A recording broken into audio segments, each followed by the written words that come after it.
Hola a todos. Bueno, el día de hoy vamos a exponer sobre el tema de enfermedades gastrointestinales. En el grupo estamos Nancy Jiménez y Vanessa González. Bueno, antes de comenzar a hablar de las enfermedades gastrointestinales, es muy importante explicar qué es el sistema digestivo, ¿sí? Cuáles son sus partes, cuáles son los órganos que componen el sistema digestivo.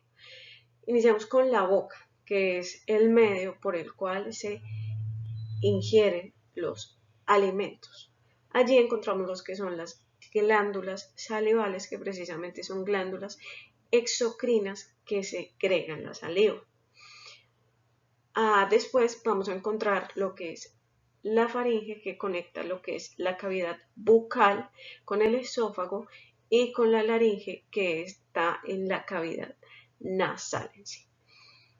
Ya el esófago es el conducto que conecta la garganta con el estómago. Ya una vez el alimento llega al estómago, este órgano lo que hace es que ayuda a digerir el alimento combinándolo con jugos gástricos, y de esta manera hace que ese alimento se convierta en líquido como tal, ¿sí? Ya el intestino delgado lo que hace es absorber los alimentos al torrente sanguíneo, y ya el páncreas segrega unas enzimas para descomponer lo que es la grasa y la proteína en sí.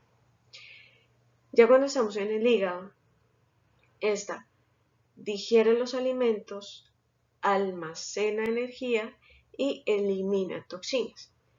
También es muy importante señalar que el hígado es el órgano que produce la bilis.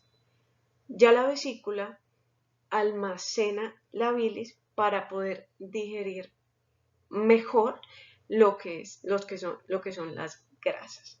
Ya el intestino grueso lo que hace es preparar y almacenar las deposiciones para seguir con el recto y el ano, que ya es para eliminar lo que nuestro cuerpo no necesita. Y haciendo referencia a las enfermedades gastrointestinales, precisamente como esto lo dice, es, digamos, aquellas enfermedades las cuales afectan lo que es el estómago y lo que son los intestinos. Comenzando con el estómago, como pueden observar, el estómago es un órgano que tiene como forma de J. Aquí, pues, el estómago está ubicado en la parte superior y central del abdomen.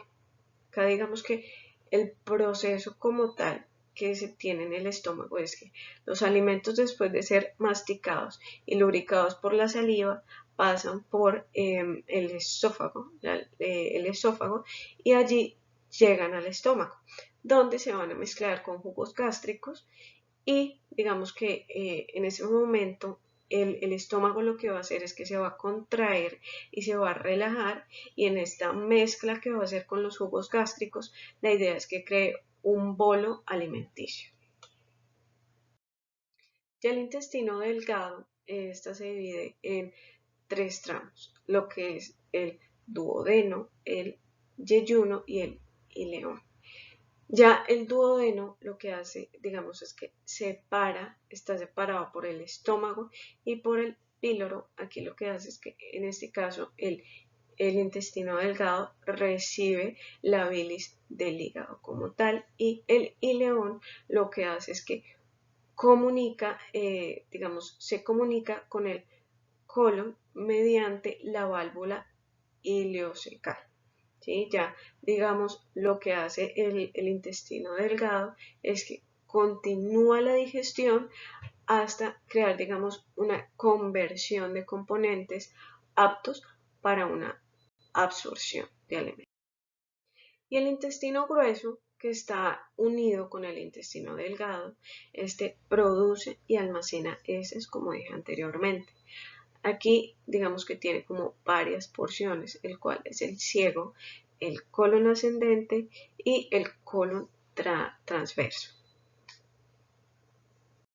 Ahora sí, hablando de las enfermedades gastrointestinales, Como ya dije anteriormente, las enfermedades gastrointestinales afectan lo que es el estómago y los intestinos.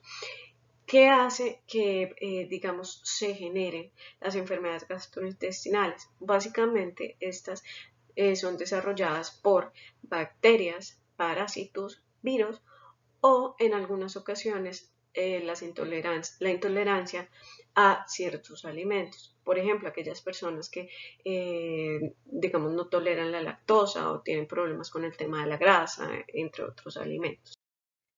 ¿Cuáles son las enfermedades más, digamos, gastrointestinales más comunes? Antes que nada, pues es importante decir que las enfermedades gastrointestinales son por un aumento en la producción de ácido y de pepsina como tal. Entonces, está lo que es la gastroenteritis vírica, que es precisamente por un virus. Los síntomas más comunes son la diarrea y el vómito, y básicamente se trata con con alimentos que son los antibióticos.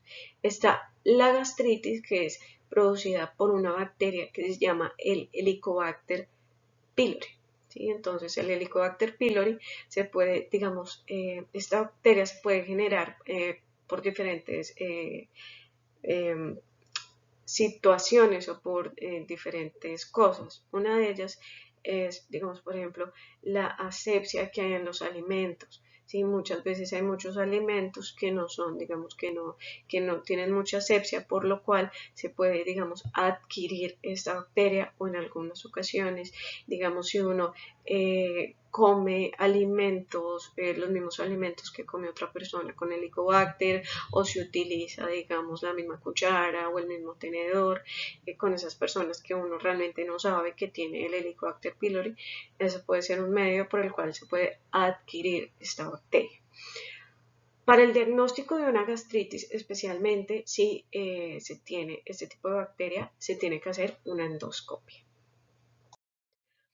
Seguido de este está lo que es la colitis, que es una inflamación de la cobertura interna del intestino. Las causas son por una bacteria adquirida por alimentos o un medio tóxico, que en este caso, digamos, un ejemplo pueden ser los antibióticos. La parasitosis es una infección generada por micro o macroorganismos, precisamente por parásitos, y es tratada, esta enfermedad gastrointestinal es tratada por, digamos, con antiparasitarios.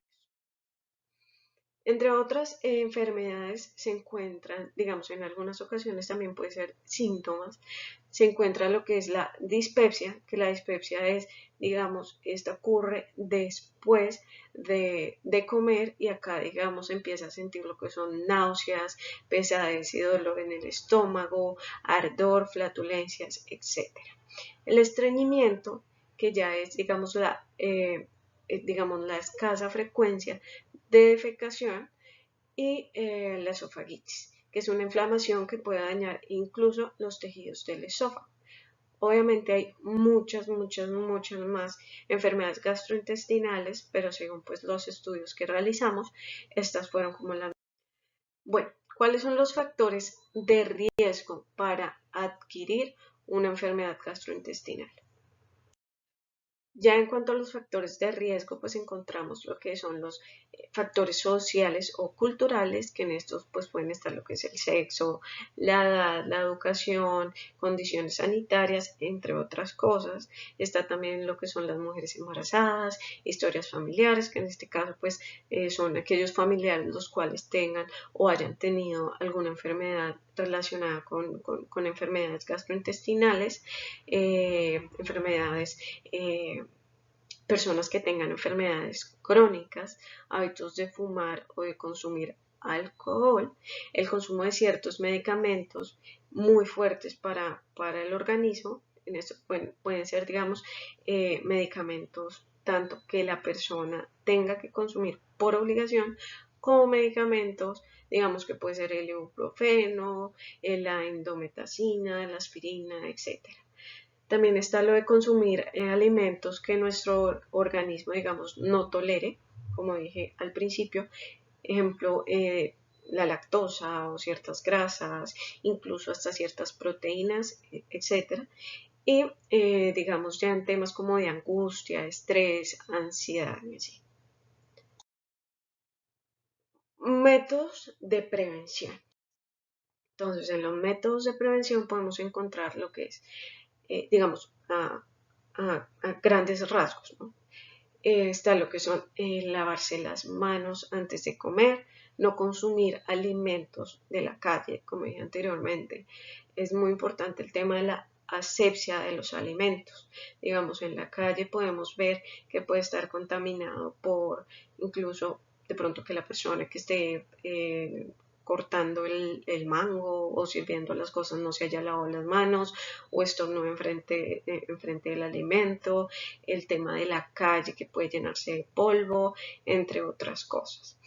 Es muy importante comer a horarios específicos. ¿Porque es muy importante? Es muy importante debido a que, digamos que el estómago bota jugos gástricos cada 6 horas, ¿cierto?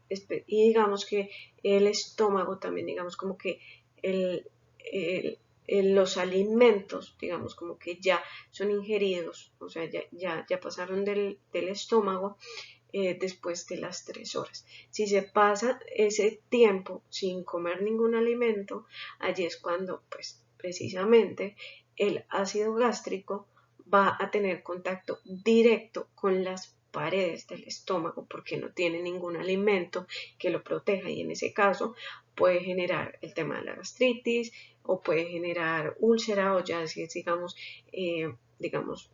algo más preocupante, puede ser hasta un cáncer de estómago, por ejemplo.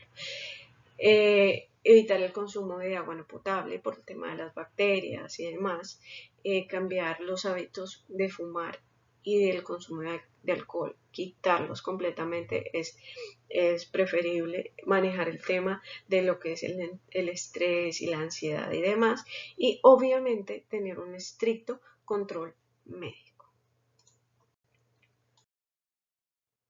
¿Cuáles? En cuanto a los factores de riesgo modificables y no modificables, es muy importante señalar que eso depende digamos, de lo social, de la comunidad, de la persona, del contexto, entorno y demás, el cual se puede definir si es un factor modificable o no modificable.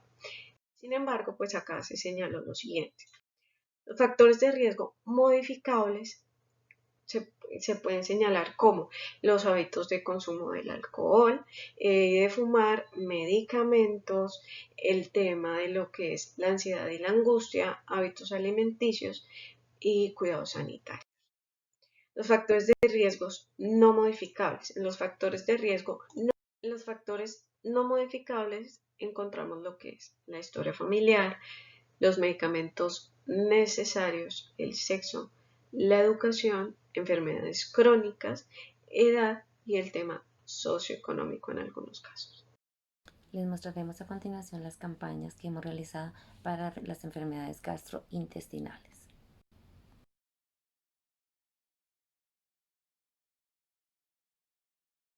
Nuestra campaña tiene como lema: la salud no es un objetivo, es una riqueza de la vida cotidiana. ¿Qué es lo que nosotros pretendemos con este lema? Concientizar a las personas que pueden cuidar su salud haciendo actividades muy básicas y sencillas. Eso es lo que nosotros les damos en nuestra campaña, unos pequeños tips de cómo prevenir las enfermedades gastrointestinales en las personas. De igual forma les damos algunas recomendaciones muy simples: cumplir con las citas médicas, vacunarse contra la hepatitis, no consumir alcohol. Ese tipo de cositas son muy llamativas para las personas porque saben que está a su alcance y lo pueden hacer. Nuestro folleto es muy llamativo, es bastante colorido, entonces esto hace que las personas se acerquen más a esta forma de prevención de cómo evitar las enfermedades gastrointestinales.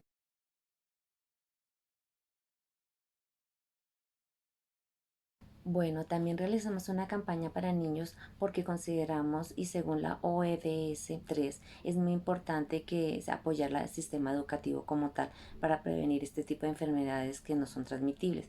Nosotros tomamos como personaje principal a Elmo. Entonces Elmo les cuenta a los niños que su profesor y su mamá le han enseñado una serie de actividades básicas para que no se, pues, para que él no pueda enfermarse. Entonces el les dice que hay que lavarse las manos, tomar agua, hacer ejercicio, cuando se cae algún alimento al piso no recogerlo, hay que consumir muchas frutas, hay que consumir leche, proteínas, hay que ir al médico y considerar a los médicos como sus mejores amigos dentro de estos parámetros que el les da. Si nosotros empezamos a realizar este tipo de campañas para evitar las enfermedades gastrointestinales desde los niños y los formamos como hábitos, muy a futuro tendremos una generación sin este tipo de enfermedades.